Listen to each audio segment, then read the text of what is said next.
You won't believe what this virgin girl went through in this emotional and twisted fate story.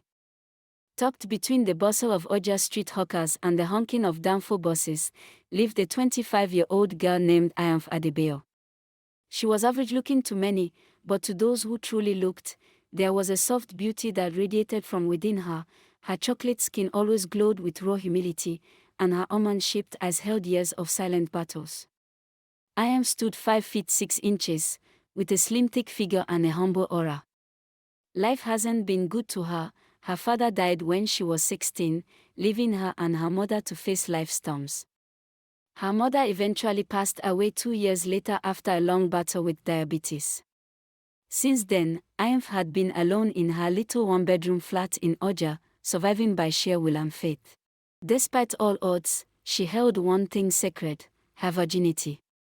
Not because of ignorance, but because she believed deeply in preserving herself for the right man, one who would value her soul, not just her body. But Lagos is no place for a woman like Ayanf.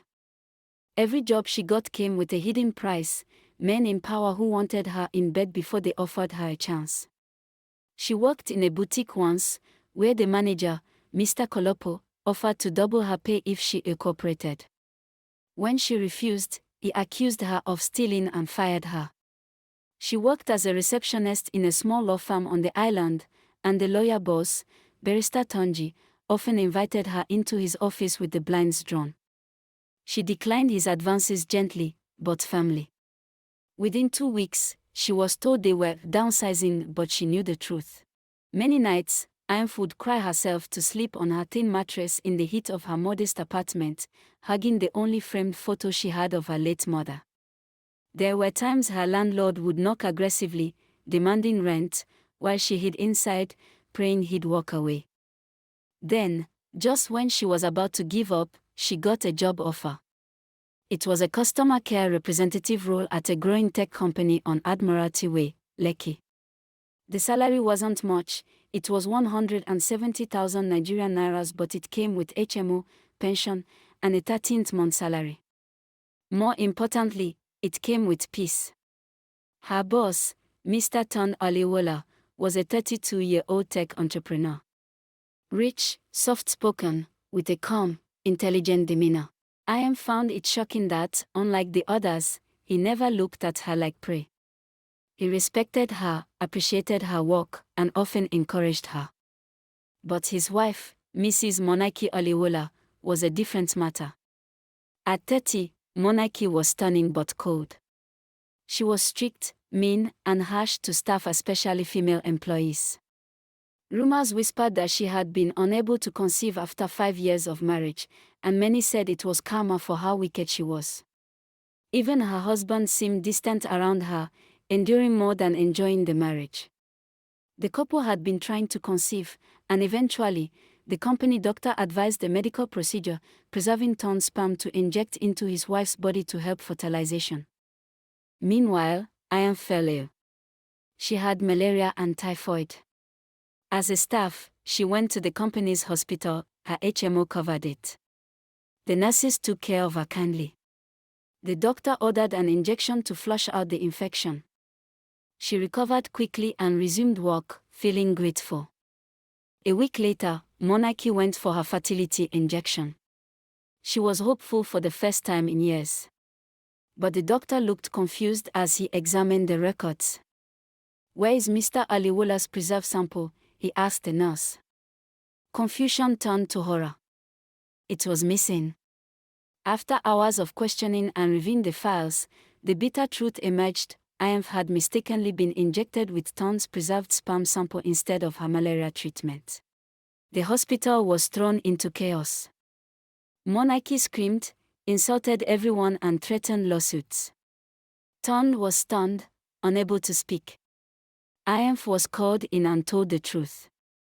3 weeks later, a pregnancy test confirmed the unthinkable: Ayanf was pregnant.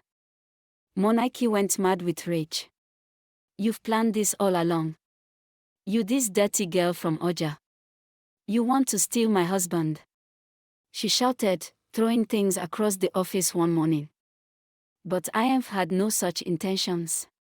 She locked herself in the restroom, crying for hours.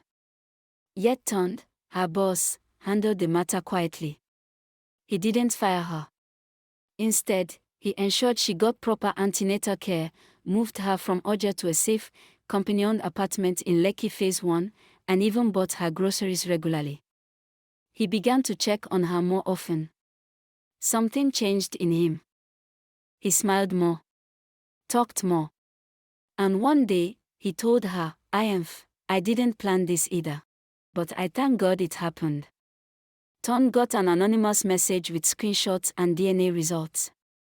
They were from a private investigator he had unknowingly hired through a friend months earlier, when he started doubting his wife. The truth was shocking. For months before their wedding, Morenikeji had secretly met with her ex-boyfriend, a married man. They had sex for the last time. She got pregnant. Ton was out of the country on a business trip. Instead of confessing, she aborted the baby, and the procedure damaged her uterus. She had been lying for 5 years. Ton confronted her. She confessed, then begged. But the betrayal ran too deep. Ton filed for divorce.